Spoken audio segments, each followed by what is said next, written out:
கிறிஸ்துவுக்குள் மிகவும் அன்பான தேவனுடைய பிள்ளைகளே, இந்த நீதிமொழிகளை எழுதியவர் நம்முடைய சாலமன் அவர்கள். ஞானி சாலமன் என்று சொல்வது சிறப்பு. இந்த சாலமனுடைய தகப்பனார் பெயர் என்ன தெரியுமா? தாவீது. தாவீது ஞானத்தையும் அதன் மகத்துவத்தையும் தன் மகன் சாலமனுக்கு சொல்லிக் கொடுத்திருக்கிறார். ஞானம் தாண்டா ரொம்ப முக்கியம், நீ உலகத்தில் என்ன சம்பாதிச்சாலும் ஞானத்தை நீ சம்பாதித்துக் கொள்ள வேண்டும் என்பதை அவர் போதனையாக புத்திமதியாக தன் மகனாகிய சாலமனுக்கு சொல்லிக் கொடுத்திருக்கிறார். ஆகவே இந்த சாலமன் அதை பிடித்துக் கொண்டார். உலகத்தில் இருக்கிற பணத்தை காட்டிலும், உலகத்தில் இருக்கிற பொன் வெளியை காட்டிலும், உலகத்தில் இருக்கிற வைரங்களை காட்டிலும், உலகத்தில் இருக்கக்கூடிய மற்ற எல்லா பொருட்களை காட்டிலும், காடுகளை காட்டிலும், நிலங்களை காட்டிலும், மற்ற மனிதர்களை காட்டிலும் மிக முக்கியமான ஒன்று ஞானம் அப்படிங்கிறதை அவர் புரிந்து கொண்டார். ஆகவே தான் அவர் என்ன பண்ணாரு, ஒரு சிறந்த ஞானியை சம்பாதித்துக் கொண்டே இருந்து தன்னை ஒரு ஞானியாக மாற்றிக்கொண்டார். அதிலிருந்து பிறந்ததுதான் நீதிமொழிகள். நீதிமொழிகளில் ஆகூர் இன்னும் பலர் எழுதியிருக்காங்க. ஆனாலும் சாலமனுடைய நீதிமொழிகள் தான் இதில் அதிகமாக இருக்கிறது. கிறிஸ்துக்குள்ளானவர்களே, இந்த நீதிமொழிகளில் நீங்கள் நிறைய பார்க்கும் பொழுது நல்ல ஞானமான வார்த்தைகளை கண்டுகொள்ள முடியும். இன்னைக்கு நம்ம என்ன ஒரு தவறு செய்தாலும் உடனே நாம் அதை புரிந்து கொண்ட பிறகு நம்ம தலையில் தட்டிக்கிட்டு சொல்லுவோம், ஐயோ புத்தியீனமாக இதை செய்து விட்டேனே, புத்தியீனமாக இதை பேசிவிட்டேனே, ரொம்ப அவசரப்பட்டு இந்த காரியத்தை செய்துட்டேன்னு சொல்லி முதல்ல நம்ம தட்டுறது எங்கே தட்டுவோம்? ஐயோ அப்படி தலையில் சிலர் எப்படி தட்டுவாங்க, சிலர் நினச்சிவாங்க நெத்தியில் அடிச்சுக்குவாங்க, முட்டாள்தனமாக பண்ணிட்டேனே, சிலர் இப்படி அடிச்சுக்குவாங்க, பைத்தியகாரத்தனமாக பண்ணிட்டேனே, பார்த்துக்கிங்களா, ஐயோ தப்பு பண்ணிட்டேன் அப்படி தலையை தட்டுவாங்க. இப்போ புரியுதா உங்களுக்கு? எல்லாவற்றிலையும் சுற்றி சுற்றி பார்த்தா இது காரணம் ஞானம் இல்லாமல் செய்த விளைவு தான் நமக்கு பிரச்சனைகளுக்கு காரணமாகவே பெரும்பாலும் இருக்கும். இதனால தான் நம்ம பிறருடைய ஞானத்தை என்ன செய்யறோம், நாடுகிறோம். அவர்கிட்ட கேட்டால் ஒரு ஐடியா கிடைக்கும், இவர்கிட்ட கேட்டால் ஒரு ஐடியா கிடைக்கும், அங்கே போனால் ஒரு சொல்யூஷன் கிடைக்கும் சொல்லி பிறருடைய ஞானத்தை நாடுகிறோம். சாலமன் சொல்றாரு நீதிமொழிகள் 4:5, நீ ஞானத்தை சம்பாதி, புத்தியையும் சம்பாதி என்று சொல்றாரு. 2வது 6ஆம் வசனத்தில் சொல்றாரு அதை விடாதே. 7ஆம் வசனத்தை சொல்றாரு ஞானமே முக்கியம். அப்புறம் அதே 7ஆம் வசனத்தில் 8ஆம் வசனத்தில் அதை மேன்மைப்படுத்து. அடுத்து அதே 8ஆம் வசனத்தில் சொல்லப்பட்டிருக்கிறது அதை தழுவிக்கொண்டு. கவனிச்சிங்களா? முதல்ல சம்பாதிக்க சொல்றாரு, 2வது அதை விட்டுறாத, சம்பாதிச்சத ஞானத்தை விட்டுறாத, முட்டாள்தனமா நடந்துக்காத, ஞானத்தை மெருகேற்றி கொண்டே இரு. 3வது ஞானம் தான் ரொம்ப முக்கியம் இந்த உலகத்தில் அப்படின்னு சொல்றாரு. அடுத்து சொல்றாரு அந்த ஞானத்தை மேன்மைப்படுத்து. ஞானத்தை மேன்மைப்படுத்தின அர்த்தம் அந்த ஞானத்தை தான் நீ என்ன பண்ணணும், பிரசித்திப்படுத்திட்டே இருக்கணும். வாயை திறந்தா ஞானம், பார்த்தா ஞானம், செஞ்சா ஞானம். யாருடாவே வீடை இவ்வளோ அழகாக கட்டியிருக்கான் ஞானமா, யாடாவன் ட்ரெஸ்ஸிங் அழகாக பண்ணியிருக்கான், யாடாவன் அழகாக பேசுகிறான், யாடாவன் அழகாக ஓவியம் வரைகிறான், யாடாவன் இவன் எல்லாமே அழகாக பண்ணுறாயா அப்படின்னு சொல்லி அதை மேன்மைப்படுத்தும். ஞானத்தை மேன்மைப்படுத்து. 8ஆம் வசனத்தில் அதை தழுவிக்கொள்னா கட்டிப்பிடி. ஞானத்தை என்ன பண்ணு, கட்டி பிடிச்சிக்கோ, இருக்க பிடிச்சிக்கோ, எப்பவுமே ஃப்ரெண்டாக வச்சுக்கோ ஞானத்தை. ஞானவன் அப்படிங்கிறதுல ஒரு கூடவே ஒரு ஞானம், என் கூட ஒரு ஞானம் ஃப்ரெண்டாக இருக்கு. இந்த சாலமன் இந்த ஞானவன் என்ன பண்ணுவார், எப்பவுமே தான் கூட ஒரு ஞானி இருக்கிறதாட்டே உணர்வார். தான் ஞானின்னு உணர மாட்டார், தன்னுடைய ஞானத்தினால செஞ்சோன்னு உணர மாட்டார். ஞானத்தை ஒரு மனுஷனுக்கு ஒப்பிட்டு தான் அவர் பெரும்பாலும் எழுதியிருப்பார். ஞானத்தை சம்பாதிச்சிக்கோ, ஞானத்தை பிடிச்சிக்கோ, கட்டிப்பிடி, ஞானத்தை கட்டி பிடிச்சிக்கோ. நம்ம எங்கே சுற்றி பார்ப்போம், இங்கே ஞானம் நிற்கிறான், ஒருத்தனையும் காணுமே அப்படிம்போம். அவர் ஒரு மனுஷனுக்கு ஒப்பிடுகிறார். அன்புக்குரியவர்களே, ஞானத்தை தழுவிக்கொள். அதனுடைய பலன் எப்படி இருக்கு பாருங்க. 7ஆம் வசனத்தில் அந்த ஞானத்தை நீ சம்பாதிச்சனா அது என்ன பண்ணும் அப்படின்னா அது உன்னை காக்கும் என்று சொல்லியிருக்கு. எண்ணத்தை 6ஆம் வசனம், அது உன்னை காத்துக்கொள்ளும். ஞானத்தை விடாதே, அதை விடாதே, அது உன்னை தற்காக்கும். அதன் மேல் என்ன செய், பிரியமாயிரு, அதை என்ன பண்ணுமா, லவ் பண்ணு, அதன் மேலே நேசமாயிரு அப்படின்ற. ஞானியை பாருங்க, ஒரு பர்சனை மாதிரி கனெக்ட் பண்ணுறான். ஞானத்தை சம்பாதி, அவனை முதல்ல என்ன பண்ணு, சம்பாதிச்சுக்கோ. முன்னாடி அடிமையை விலைக்கு வாங்குவாங்க. அந்த அடிமையை விலைக்கு வாங்கும்போது நிறைய அடிமைகள் விற்க கொண்டு வாங்க, ஆடு மாடுகளை போல சந்தையில் விற்கப்படுவாங்க. அப்போ அடிமையை விலைக்கு வாங்குறவன் என்ன பண்ணுவான்னா தேர்ந்தெடுப்பான். மணிகண்ட ஒர்க் அவன் நம்ம வேலைகளுக்கெல்லாம் மணிகண்ட கரெக்டாக இருப்பானா, அவனை சோதிப்பாங்க. நம்ம வேலைக்கெல்லாம் அட்ஜஸ்ட் கரெக்டாக இருப்பானா, அவனை இருப்பான், நாங்கள் உங்கள் அடிமையாடா அப்படின்னு நினைக்கிறேன். அன்னைக்கு அப்படி கூட்டமாக ஆட்டு மந்தையை போல் நிப்பாட்டியிருப்பாங்க. எங்க நம்ம ஆளு காசு கொடுத்து அடிமைகளை வாங்கிட்டு போவாங்க. ஆணும் பெண்ணும் அடிமையாக வாங்கிட்டு, வீட்டு வேலைக்கு தோட்ட வேலைக்கு சொல்லி அடிமையை வாங்கிட்டு போவாங்க. அதே மாதிரி தான் இந்த சாலமன் சொல்றாரு, ஞானத்தை சம்பாதி, ஸ்மார்ட்டான ஒரு ஞானத்தை பெற்றுக்கொள். அது எங்க பெஸ்டானது, பிராண்ட் நல்ல குவாலிட்டியானது கிடைக்கும், அங்க வாங்கு. வத்தலும் தொத்தலும் என்ன செய்யாத. யாராவது அடிமையை வாங்கும்போது ஒரு நோய் பிடிச்சவங்க வாங்குவாங்களா? வாங்கவே மாட்டாங்க. அதுக்கு மருந்து பார்க்கறது இவனுக்கு வேலையாக போயிடும். ஆனால் எல்லா குவாலிட்டி நல்லா இருந்தால் தான் என்ன செய்வாங்க, வாங்குவாங்க. அதே போல் ஞானத்தை வாங்கியாச்சுன்னா அது அவனுக்கு என்ன செய்யுமா, பாதுகாப்பாக இருக்கும், காத்துக்கொள்ளும். 2வது 8ஆம் வசனத்தில் அது உன்னை என்ன செய்யும், மேன்மைப்படுத்தும். நம்மளை ஒரு படி மேலே கொண்டு போகும். எள்ளுன்னா எண்ணெயா நிற்ப சில வேலைக்காரன். அப்போ ஞானத்தை சம்பாதிக்கும் பொழுது, அதை நம்ம வைத்திருக்கும் பொழுது நம்மளை மேன்மைப்படுத்தும். மேன்மைனா உயர்வு, பேர், புகழ், அந்த நிலைக்கு நம்மளை கொண்டு போய் விடும். எது இருந்தால், ஞானம் இருந்தால். 8ஆம் வசனத்திலே சொல்லப்பட்டிருக்கிறது ஞானத்தை கனம் பண்ணா ஞானம் உங்களை கனம் பண்ணும். கனம் என்று சொன்னால் என்ன அர்த்தம் என்றால் மரியாதை. அதுக்கு ஒரு மரியாதை, ஞானத்துக்கு மரியாதை கொடு. நீ வாயை திறந்தா ஞானம், நடந்தா ஞானம் அப்படின்னு இருக்கும்பொழுது ஞானம் உன்னை மரியாதை உள்ளவனா மாத்திடும், கனம் உள்ளவனாய், கனம் பொருந்தியவனாய் மாற்றிவிடும். ஊர்ல மதிப்பாங்க 4 பேர், ஞானம் இருந்தால் தான் மதிப்பாங்க. மனுஷன் தன் புத்திக்கு தக்கதாக புகழப்படுவான் என்று இதே ஞானி சொல்லியிருக்கிறார். தான் புத்திக்கு தக்கதாக தான் புகழப்படுவான். அப்ப ஞானவன் உலகத்தாலேயே புகழப்படுவான். அடுத்து என்ன போட்டிருக்கு 9ஆம் வசனத்துல, அலங்கார முடியை கொடுக்கும். என்ன முடி கொடுக்கும்? முடி நமக்கு என்னவா இருக்குன்னு பைபிள் சொல்லுது? முடி நமக்கு மகிமையா இருக்குது. மகிமை என்ன அர்த்தம்? மகிமை என்ன? நமக்கு அதுதான், அது ஒரு பெருமை, மகிமை, கர்த்தருடைய மகிமை. மனுஷனுக்கு மொட்டையா இருந்தா எல்லாரும் நினைச்சுவாங்க, கிண்டல் பண்ணுவாங்க. என்னப்பா மொட்டை, மொட்டை சொட்டை அப்படி இப்படின்னு சொல்லி கிண்டல் பண்ணுவாங்க. அடுத்த பண்ணுவாங்க, யாரும் அப்படி பண்ணிடாதீங்க. முடி நமக்கு மகிமையா இருக்கு. ஞானம் முடிய போன்றது என்று ஒப்புறார். முடியை எடுத்துட்டு பார்த்து நம்மளாம் பார்க்க என்ன செய்யாது, முடியோடய நம்மளை பார்க்கறதுக்கு சகிக்கல கண்ணாடியில. முடி இல்லாம இருந்தா இதே மாதிரி தான் ஞானம் என்பது முடிய போலது. அடுத்து என்ன போட்டிருக்கிறது? அலங்கார முடியை கொடுக்கும். 9ஆம் வசனம். அதே 9ஆம் வசனத்துல, மகிமையான கிரீடம் உனக்கு சூட்டும். மகிமையான கிரீடத்தை உன் தலையில சூட்டும். உலகத்தால பட்டங்களையும் பதவிகளையும் நோபல் பரிசுகளையும் நமக்கு கொடுக்கும். அதுதான் அந்த ஞானத்தினுடைய தன்மை. ஒரு விஷயத்தை உங்களுக்கு நினைப்பூட்டுகிறேன். உலக அழகிகள் பட்டம் கொடுப்பாங்க, கேள்விப்பட்டிருக்கீங்களா? இந்தியாவிலையும் சரி வெளிநாடுகளையும் சரி இந்திய அழகிய போட்டி நடத்துவாங்க, தமிழ்நாட்டு அழகிய போட்டி நடத்துவாங்க, ஆண் அழகு போட்டி நடக்கும், பெண் அழகு போட்டியும் நடக்கும். வெளிநாடுகளில் உலக அழகு போட்டி மொத்த உலகத்துக்கும் ஒரு அழகி போட்டி நடத்துவாங்க. அப்போ நம்ம பார்வையில் எல்லாம் உடல் அழகை வைத்து தான் இவ்வளவு நாளும் பெண்ணுக்கு அழகி பட்டம் கொடுக்கிறார்கள் என்பது நமக்கு எல்லாரும் தெரியும். பெண்ணுடைய உடல் அழகுக்காக கொடுப்பதல்ல இந்த உலக அழகி பட்டம். இருக்கிற பட்டம் எதற்கு அப்படின்னா 3-4 கட்டங்கள் என்று சொல்லப்படுகிறது. எனக்கு ரொம்ப நாள் முன்னாடி படிச்சிருக்காது. எப்படின்னா, உடல் அளவு ஒன்று பார்ப்பாங்க, அளவு எல்லா உடல் உறுப்புகளும் உடல் அளவுகளும் ஒரு அளவுக்கு அவங்களுக்கு பொருந்தணும். 2வது அவங்க சில டெஸ்ட் வைப்பாங்களாம், அதாவது பொது அறிவு டெஸ்ட். அந்த பொது அறிவு டெஸ்ட்டில் அவங்க பாஸ் ஆகணும். 3வது குணாதிசயத்தை சோதிப்பார்களாம். இவங்க எப்படிப்பட்ட குணாதிசயம் உடையவர்கள் சொல்லி, குணம் அறிவு, இந்த 2க்கு தான் அந்த அழகி போட்டி ரொம்ப முக்கியத்துவம் கொடுப்பாங்க. சில டைம்ல எல்லாம் ரொம்ப அழகானவங்க எல்லாம் தேர்ந்தெடுக்கப்படும், சாதாரண ஒரு ஆளை தான் தேர்ந்தெடுப்பாங்க. என்ன விசாரிச்சா அவங்க ரொம்ப ஸ்மார்ட்டா ஏதோ வேலை பண்ணியிருப்பாங்க. இந்த ஸ்மார்ட்டான ஆளை தான் அழகியாக தேர்ந்தெடுத்து உலக அழகி பட்டியல சேர்ப்பாங்க. ஏன் நம்ம வீட்டில் நம்மளை புகழ மாட்டாங்க? வெளியே என்ன ஃபேஸ்புக்கில் எல்லாம் சூப்பரக்கா சூப்பரம்மா அப்படின்னு சொல்றாங்க, வீட்டில் மட்டும் என்ன புகழ மாட்டாங்களேன்னா, அங்கே எல்லாரும் யார் போட்டாலும் என்ன சொல்லுவாங்க? சூப்பர் தான் சொல்லுவாங்க. ஏன்னா அது பொது தளம். அதே போல் நீங்கள் விருந்தாளிகளுக்கு சமையல் சமைச்சு வச்சிங்கன்னா ஒருத்தர் உங்கள் சமையல் நினைச்ச மாட்டாங்க, குறை சொல்லவே மாட்டாங்க. ஏன் தெரியுமா? அவங்க விருந்தாளிங்க. நம்ம வந்ததே ஒரு நேரம் சாப்பாடு சாப்பிட்டு இந்த நேரத்தில் அவங்க ஹேட் பண்ணிட்டு அது சரியில்லை இது சரியில்லை சொல்ல மாட்டாங்க. சூப்பர் ஃபேண்டாஸ்டிக் டேஸ்ட் அப்படின்னு சொல்லிட்டு போயிடுவாங்க. அமேசிங். நம்மளு இங்கே ஒரு மனுஷன் இருக்கான், சமைச்சு அப்படி பண்ணி போடுறோம், யூடியூப்பை பார்த்து போடுறோம், இன்ஸ்டாகிராம் பார்த்து போடுறோம். இவனுக்கு ஒரு நாளாவது என்ன பிடிச்சிருக்குன்னு சொல்லியிருக்கான சாப்பாடு. இவன் ஒருத்தன் தான் உண்மையாக சொல்கிறான், உன் உப்பு இல்லைன்னு சொல்லுவான். ஏன்னா டெய்லி தந்துட்டு இருக்கான். இதுக்கு மேலே அவன் சொல்லாமல் இருந்தா அவன் சீக்கிரத்தில் செத்து போயிடுவான். அவன் சொல்லுவான், இதே இது இந்த விருந்து மருந்து 3 நாள் சொல்லுவாங்கல்ல, ஏன் 3 நாள் சொல்றாங்க? 2ஆம் நாளே அவன் புலம்ப ஆரம்பிச்சிடும். அண்ணி சாப்பாடுல கொஞ்சம் உப்பு குறைவா இருக்கும் அப்படிம்பாங்க. உனக்கு சோறு தரதே பெரிய விஷயம், நீ விசந்தவனே ஜன வச்சு கொல்லணும் அப்படிம்பாங்க. 3ஆம் நாள் வந்துட்டு நடக்கும், அண்ணி ஒரு தோசை ஒன்று கூட கிடைக்குமா? 2 உனக்கு ஓவர், 3 எல்லாத்துக்கும் நான் பொங்கி போடணுமா? இப்போ அதான் விருந்து மருந்து மரியாதை கெடுறதுக்கு நெறிஞ்சிடணும், ஓடிடணும். இதான் வீட்டில் உள்ள நிலைமை. அதே போல் அக்கா தங்கச்சியை பாருங்க, இல்லை அண்ணன் தங்கச்சி பாருங்க, அக்கா தம்பியை பாருங்க, வீட்டுக்குள்ள எப்போ என்ன எதிரும் புதுமா இருப்பாங்க, அவங்க பாசத்தில் இல்லாமல் இருப்பாங்க. அது கூடவே இருந்தா கண்டிப்பா என்ன நடக்கும்? உடனே இது பாசம் இல்லை, இந்த பிள்ளைகளுக்கு பாசம் இல்லை, இந்த குடும்பத்தில் பாசம் இல்லை. அதே போல கணவன் மனைவி வீட்டில் இருந்தா என்ன நடக்கும்? வெங்கட்டையா சத்தம் முடிச்சு சொல்லுவாரு, வீட்டில் கணவன் மனைவி சேர்ந்து மேலே இருந்தா என்ன நடக்கும்? ஒரு லிமிட்டுக்கு மேலே சேர்ந்து என்ன நடக்கும்? என்ன வீட்டுக்கு வராத வரைக்கும் வீட்டுக்கு வரவே மாட்டேங்க, அதுக்கு ஒரு மூச்சு சண்டை. வீட்டில் இருக்கிறத வேலைக்கு போக மாட்டேங்க, வீட்டில் போர்வை போத்திட்டு படுத்தே கிடக்கும், அதுக்கு சண்டை. துட்டு இல்லைன்னா சண்டை, புட்டு இல்லைன்னா சண்டை, கூட்டு இல்லைன்னா சண்டை, குழம்பு இல்லைன்னா சண்டை. அப்போ என்ன நடக்கும்னா, அக்கா தங்கச்சி சண்டை, இவங்க சண்டைகள்லாம் ஒரு கட்டத்தில் கல்யாணம் முடிஞ்சு பிரிஞ்சு போயிடுவாங்க. அதுக்கு பிறகு அந்த பாச பிள்ளைங்க என்ன பண்ணுவாங்க? சேர்ந்து பார்க்கும்போதோ பேசும்போதோ, எப்போ பார்க்கலாம் தம்பி, எப்போ பார்க்கலாம் அண்ணனை, எப்போ பார்க்கலாம் தங்கச்சியை, அவங்க சண்டை போட்டதெல்லாம் உண்மைதான்.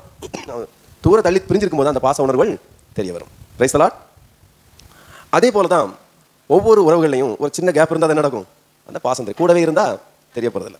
கிறிஸ்துக்குள் அன்பானவர்களே, மகிமையான கிரீடம் 9ஆம் வசனம் சொல்லுது, மகிமையான கிரீடம் உனக்கு கிடைக்கும். எந்தோறும் ஒரு மகிமையான கிரீடத்தோட உலகத்தில் போக முடியும். ஏன் அப்படின்னா, போகும்போது வரும்போதும் ரொம்ப ஞானவானப்பா, புத்தியாட்டு பிள்ளைகள் நடத்துறான், ரொம்ப ஞானவானப்பா, புத்தியா இதை செய்யலாம் அப்படிங்கிற ஒரு கிரீடம் கிடைச்சிக்கிட்டே இருக்கும். தொடர்ந்து நம்ம வாசிக்கலாம். நீதிமொழிகள் 3ஆம் அதிகாரம் 13-18 வரை வாசிப்போம்.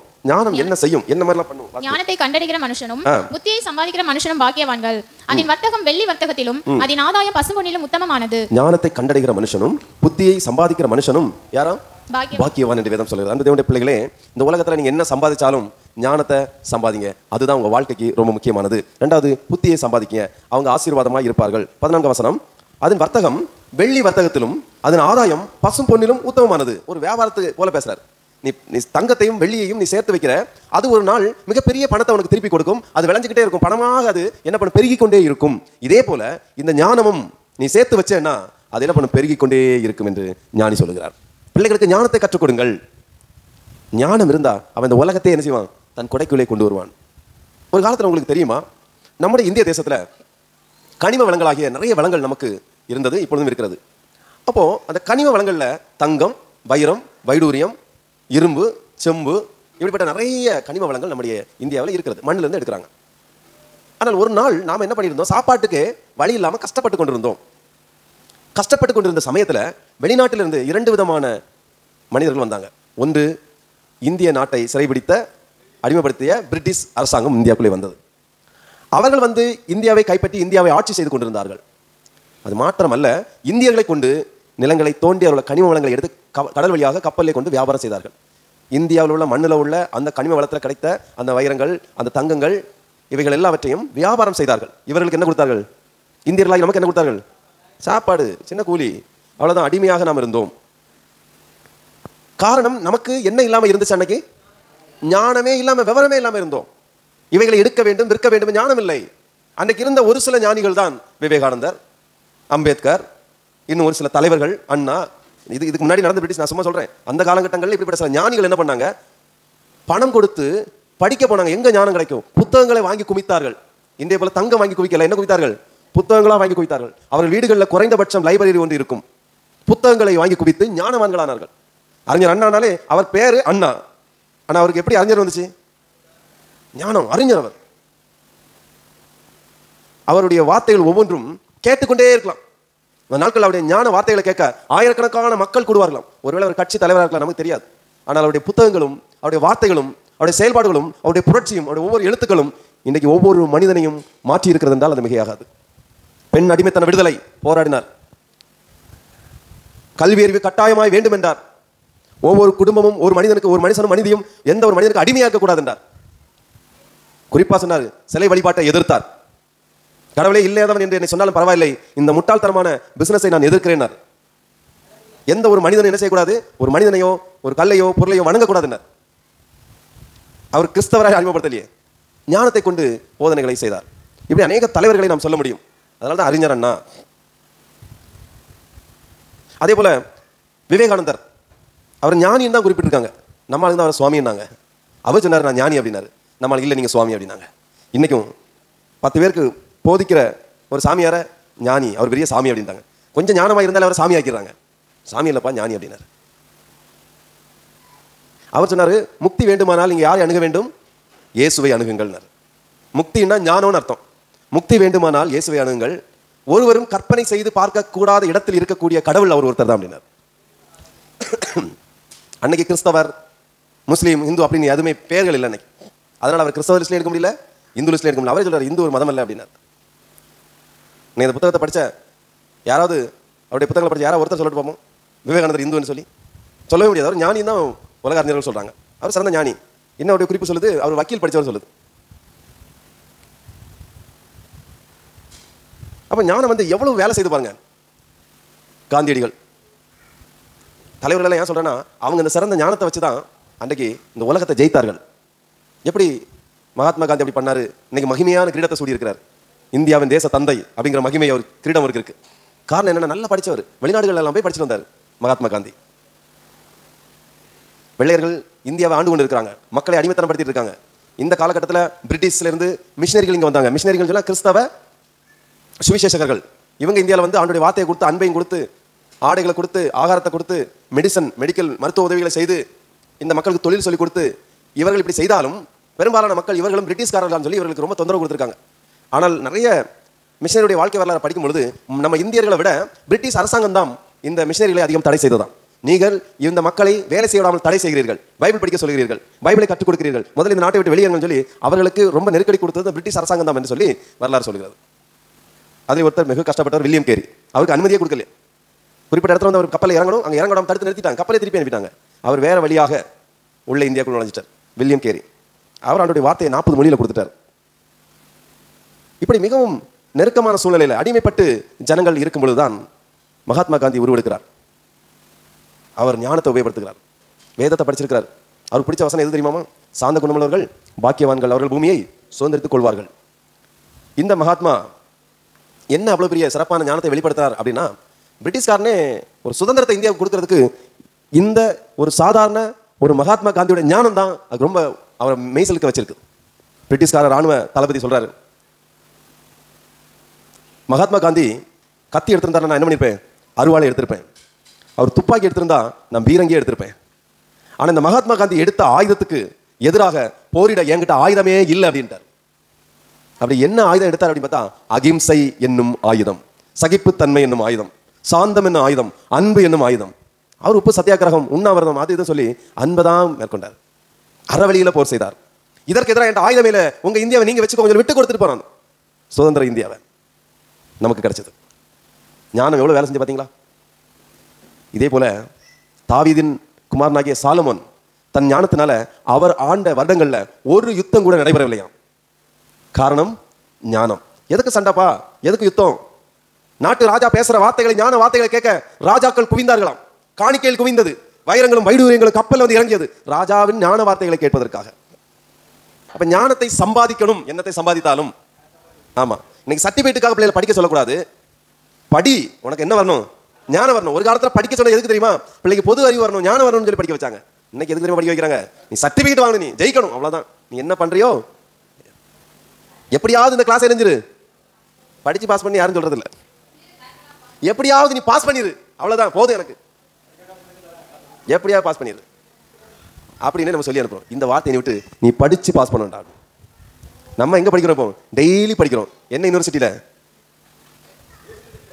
ஏசு யூனிவர்சிட்டி. இந்த உலகம், இந்த பூமி என்கிற இந்த யூனிவர்சிட்டியில் டெய்லி நான் பாடத்தை கற்றுக்கொண்டு இருக்கிறேன். கிறிஸ்துவுக்குள் அன்பானவர்களே, படிப்புக்கு ஒரு எழுது கிடையாது, படிச்சுக்கிட்டே இருக்கலாம். ஸோ என்ன செய்யணும்? இன்னைக்கு ஞானத்தை சம்பாதிக்கிறதுக்கு பிள்ளைகள் கற்றுக் கொடுங்க. இருக்கிற இடத்துல நம்ம எழுந்து நிற்போம். எழுந்து நின்று, ஆண்டவரே ஞானம் வர எனக்கு தாங்கப்பா.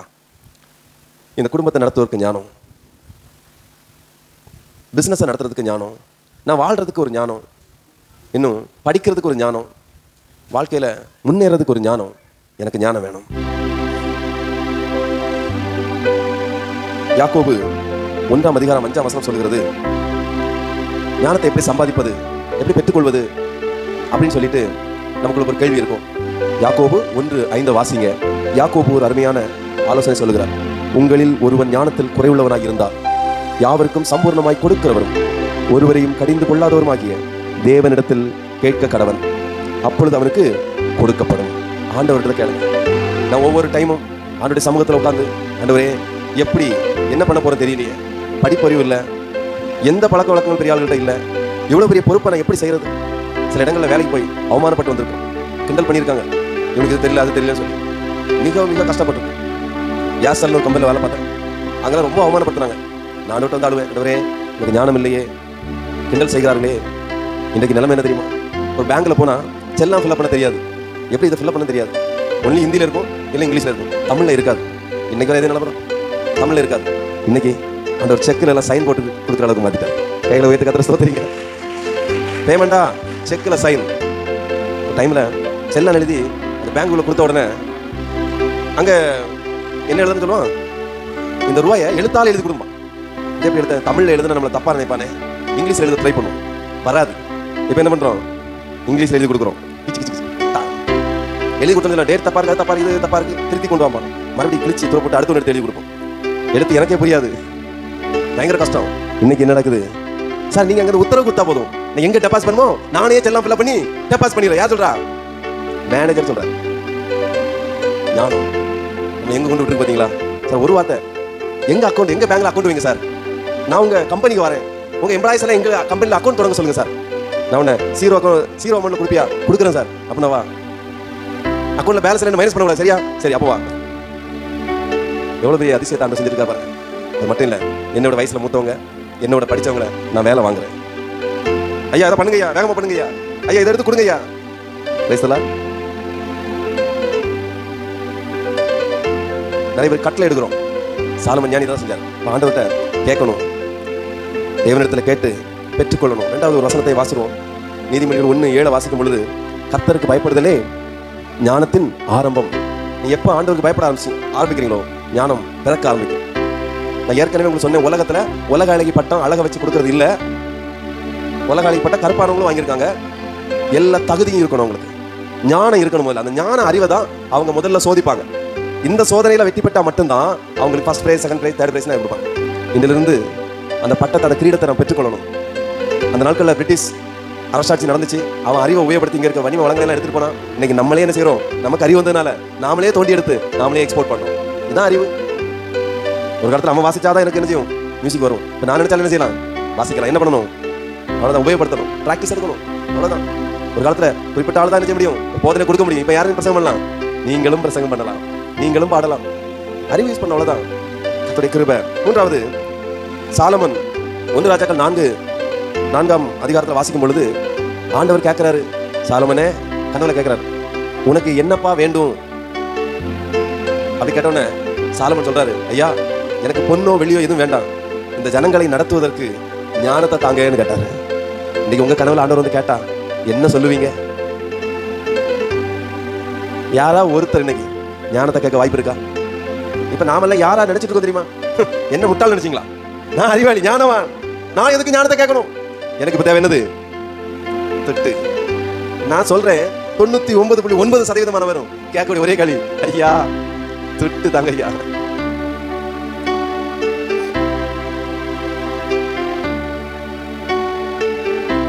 இந்த உலகத்துல கடினமாய் உழைத்தவன் முன்னேறுறது இல்லை, ஞானமாய் உழைத்தவன் மட்டும்தான் முன்னேறுகிறான்.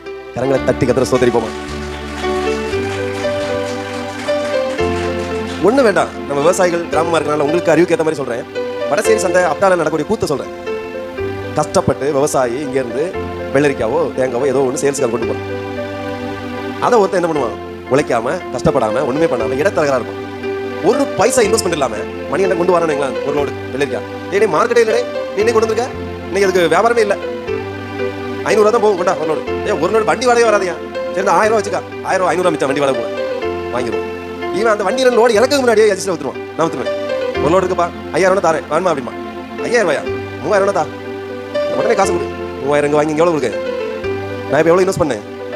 நான் எவ்வளவு இன்வெஸ்ட் பண்ணேன்? எவ்வளவு பணம் முதலீடு பண்ணதுல? நானா ஒரு பைசா முதலீடு பண்ணல. இப்ப என் கையில பணம் எவ்வளவு?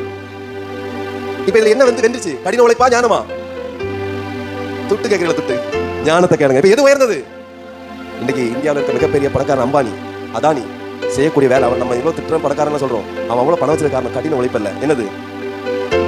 இன்னைக்கு சில பிள்ளைங்க வீடியோ எடுத்து போடுறாங்க, ரொம்ப துல்லியம் எடுத்து போடுறாங்க. நாங்க கொரோனா காலத்துல அந்த விஷயத்தை கண் கூட பார்த்தோம். நாகர்கோவில் என்ன பண்ணாங்கன்னா செயற்கை பஞ்சத்தை உருவாக்குறாங்க. ஒருவேளை ஏமாத்தா இருக்கலாம், ஆனா வந்து அவன் நம்ம முட்டாளாக்க ஞானவானா தான் செயல்படும். நீங்க ஒரு கடை வச்சிருக்கீங்க, நீங்க ஒரு வெள்ளரிக்காவை 10 ரூபா கிலோ விற்கிறீங்க, மணி என்ன ஒரு 12 ரூபா விற்கிறான், இவன் ஒரு 8 ரூபா விற்கிறான்.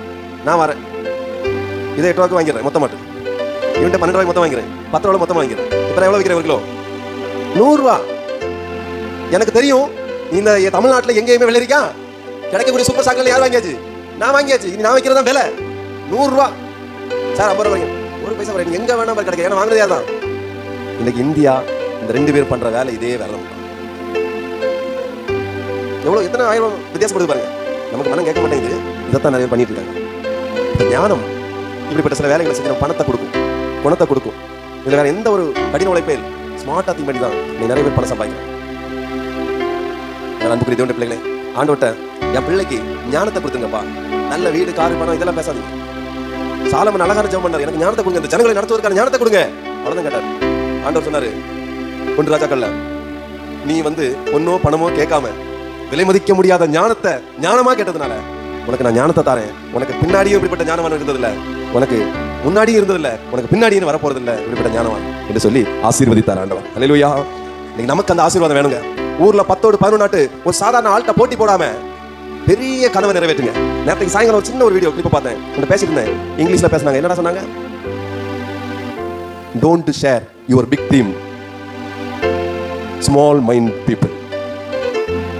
அப்படின்னா நான் புரிஞ்சுக்கிட்டது, உங்க மிகப்பெரிய கனவை, உங்க மிகப்பெரிய தரிசனத்தை ஷேர் பண்ணாத சின்ன ட்ரீம் உள்ள அல்லது சின்ன மைண்ட் உள்ள மனிதர்கள் இடத்துல. புரியுதா சொல்றது? நீ எவரெஸ்ட் சிகரத்துல ஏறணும், இதுதான் உன்னுடைய ஆசை, உன்னுடைய பிக் ட்ரீம். அதை போய் உங்க வீட்டில் சொன்ன யார்ட்டையாவது பைத்தியம் மேலே பிடிச்சிருக்கு? உனக்கு ஏதாவது மலை ஏறினா இந்த நம்ம ஒரு மலை இருக்குல்ல, அதில் மேலே ஏறி இறங்குற. ஏன்னா எனக்கு எவ்வளோதான் அறிவு இருக்கு, அவ்வளோதான். அதில் யாருன்னு பாரு, நம்ம எல்லா சத்திரமும் தெரியும், பார்த்து இறங்கிக்கலாம்.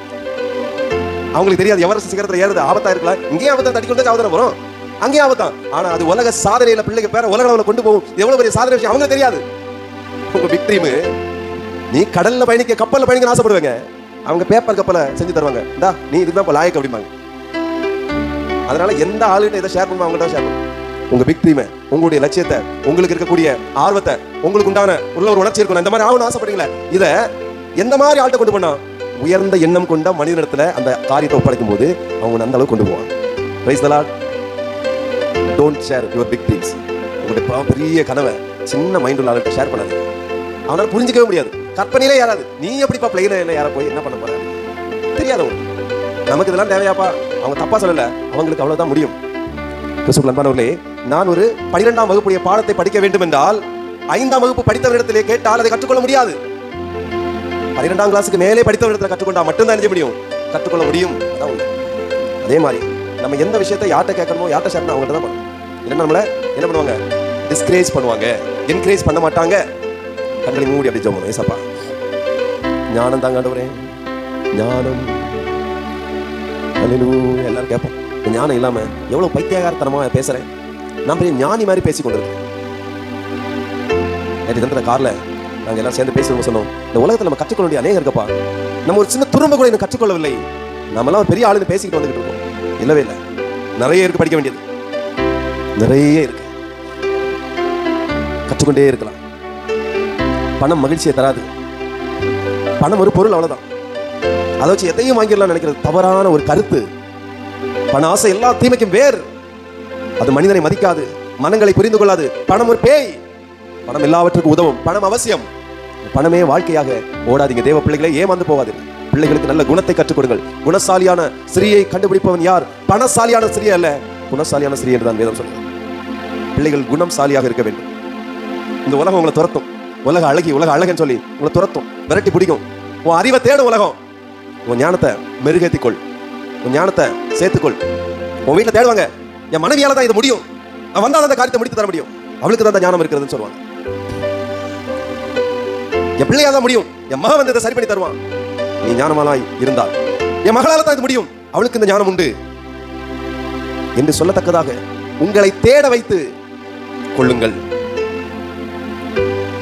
உங்களை தேட வையுங்கள். உலகம் நீங்க எங்க ஒளிந்திருந்தாலும் உங்களை தேடும். யோசேப்பு சிறைச்சாலையில் இருந்தான், ராஜா அவனை தூக்கிட்டு வாங்கள் தேடி வந்தார்கள் அவனை அழைத்து சொல்வதற்கு. அவன் ஞானம் எகிப்து தேசத்தையே காப்பாற்றினது. திக்குவாய் மந்தவும் உள்ள ஒரு மோசே 20 லட்சம் ஜனங்கள், இஸ்ரவேல் ஜனங்களை வழி நடத்தினது. படிப்பறிவில்லாத பேதுரு, படிப்பறிவில்லாத மீனவன் பேதுரு இன்னைக்கு கிறிஸ்தவ உலகத்தின் தந்தை என்ற பெயரை எடுத்ததும் அல்லாமல் அந்த நாட்கள்ல கிறிஸ்தவர்களுக்கு தலைவராக இருந்தார். பவுலே அவருக்கு கீழே தான் இருந்தார், படித்தவர் பவுல். தேவ பிள்ளையே, கர்த்தருடைய ஞானம் யார்கிட்ட எல்லாம் இருக்குதோ அவர்களை தேடி இந்த உலகம் சுற்றி சுற்றி வரும். தேனீக்களை தேடி வண்டுகள் போவதை போல ஞானத்தை தேடி உலகம் வரும். எப்படி இதை செய்தீர்கள், எப்படி இதை பண்ணினீர்கள், எப்படி இப்படி பேசுகிறீர்கள், நீங்கள் படித்தது இதுவல்லவா? ஆகவே நான் படிக்க கூடாது, பட்டம் பெறக்கூடாதுன்னு சொல்லல, வெறும் சர்டிபிகேட்டுக்காக படிக்காதீர்கள். படிக்க கூடாதுன்னு சொல்றேன் முட்டாள். நீங்கள் படிக்க வேண்டும்.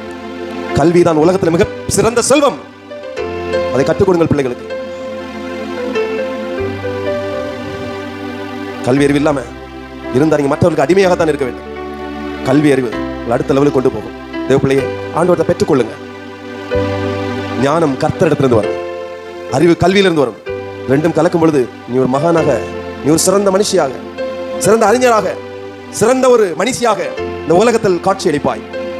செல்வங்களை சேர்ப்பதற்கு ஞானம் வந்துவிடும். பிள்ளைகளை குணசாலியாக வளர்ப்பதற்கு ஞானம் வந்துடும். தானும் ஒரு குணசாலியான ஸ்திரீயாக, குணசாலியான மனுஷனாக வாழ்வதற்கு ஞானம் உங்களுக்கு உதவி செய்யும். கிறிஸ்துவுக்குள்ளானவர்களே, நம்மளை எல்லாரும் தேடுவார்கள். கர்த்தரை நாம் ஏன் தேடுகிறோம் தெரியுமா? அவருடைய வாயிலிருந்து ஞானமும் புத்தியும் அறிவும் வெளியே வந்து கொண்டிருக்கிறது. கர்த்தர் வானங்களையும் பூமியை உண்டாக்குறவர், சகலத்தையும் அறிந்தவர். இந்த உலகத்தில் அதிகம் அறிந்தவர்களை இந்த உலகம் தேட ஆரம்பிக்கும். கர்த்தரத்துல ஒண்ணு இல்லைன்னா யாருமே தேட மாட்டாங்க. கர்த்தர் ரகசியமான ஒரு இடத்தை வச்சிருக்கார், பரலோகம். இந்த உலகத்தையே நீ சொர்க்கம் சொல்ற சில நகரங்களை, சில இடங்களை, அந்த சொர்க்கம் எப்படி இருக்கும் தெரியுமா? நீ நடக்கிற பாதையை தங்கத்துல தான் இருக்கும் என்று வேதம் சொல்லுகிறது. மதில்கள் எல்லாம் வைரக்கற்களும் வஜ்ரக்கற்களாலும் பதிக்கப்பட்டிருக்கும் என்று சொல்லப்பட்டிருக்கிறது. ஜீவ நதி ஓடுவாம், அங்கே துன்பம் இருக்காது. இங்க நீ என்ன பண்ணினாலும் இன்பமும் துன்பமும் சரிசமமாக இருக்கும். ஏசப்பா ஞானத்தினால நிரப்புங்க, ஞானத்தினால நிரப்புங்க, ஞானத்தினால நிரப்புங்க. உம்முடைய ஞானம் எனக்கு வரட்டும். என் பேச்சில், என் குணத்துல, வாழ்க்கையில, நடைமுறையில எல்லாம் ஞானம் விளங்கட்டும். ஞானம் தாங்க ஆண்டவரே, இயேசுவின் நாமத்தினால ஞானம் தாங்க ஆண்டவரே, ஞானம் தாங்கப்பா. ஸ்தோத்திரம் ஸ்தோத்திரம் ஸ்தோத்திரம் ஸ்தோத்திரம். பரிசுத்தமும் இறக்கும் நிறைந்த நல்ல ஆண்டவரே, நன்மையான வேலையை கொடுத்த நம்முடைய பிள்ளை ஞானத்துக்காக காத்திருக்காங்கப்பா. சிறந்த ஞானத்தை கொடுங்க. என் ஜனமோ அறிவில்லாமையினால் அழிந்து போகிறார் என்று வேதம் சொல்லுங்க. பிள்ளைங்க சாத்தான் இடத்துல, அடிமைத்தனத்துல, மூட நம்பிக்கையில அறிவில்லாம அழிந்து போகாம ஆளுகிறவர்களாக, வாழ்க்கை புரிந்து வாழ்கிறவர்களாக, எல்லாவற்றையும் ஞானத்தினால சிறப்பாய் செய்கிறவர்களாக வாழ கிருபை செய்யப்பா. எல்லாம் ஒரு நிமிடம் அப்படியே கரங்களை தட்டி ஆண்டோட கேட்போமா? யாருக்கெல்லாம் இந்த ஞானம் வேணும், ஞானம் இல்லாம நான் பேசவே மாட்டேன்னு சொல்லுங்க. ஞானத்தை கட்டி தழுவிக்கொள். அது உன்னை மேன்மைப்படுத்தும், உன்னை பாதுகாக்கும், உன்னை, உன் குடும்பத்தை, உன் பிள்ளைய, உன் வாழ்க்கைய ஞானம் வழி நடத்தும். கர்த்தருடைய ஞானம் உன்னை வழி நடத்தும். ஹல்லேலூயா. Thank you Jesus. Thank you Jesus. Thank you Jesus. தகப்பனே, இந்த நாளில் நீ கொடுத்த நல்ல வார்த்தைகளுக்காக நன்றி. இந்த வார்த்தைகளை எங்களுக்கு ஆசீர்வதித்த ஒவ்வொரு பிள்ளைகளையும் திரு கரங்களை தந்து ஆசீர்வதிங்க. சிறு பிள்ளைகளை ஆசீர்வதிங்க, ஞானத்தினால் நிரப்புங்க. வாலிப பிள்ளைகளை ஆசீர்வதிங்க, ஞானத்தினால் நிரப்புங்க. வயோதிபர் ஆசீர்வதிங்க, ஞானத்தினால் நிரப்புங்க. ஒவ்வொருவரையும் உங்களுடைய ஞானத்தினால் நிரப்புங்க. பிள்ளைகள் தேடப்படும் நபர்கள் லிஸ்டிலே வரட்டும் ஏசப்பா, வரட்டும் அப்பா. பெரிய காரியம் செய்யுங்க. இந்த சர்ச்சுக்கு போறவங்க, இந்த ஏசப்பாவின் பிள்ளைங்க ஞானவான்கள் என்று, பாக்கியவான்கள் என்று ஊர் உலகம் மெச்சத்தக்கதாக எதை செய்யணும், எதை செய்யக்கூடாது, எதை பேசணும், எதை பேசக்கூடாது, எது முக்கியம், எது முக்கியமில்லை என்பதை உணர்த்தி தான் ஆண்டவரே. அப்படியே நடத்துங்கப்பா. ஞான ஆவியை நீர் அருள்கிறமைக்காக நன்றி. தொடர்ந்து வழிநடத்துங்க. இயேசு கிறிஸ்து மூலம் வேண்டுகிறோம் ஜெபங்களை நல்ல பிதாவே. என்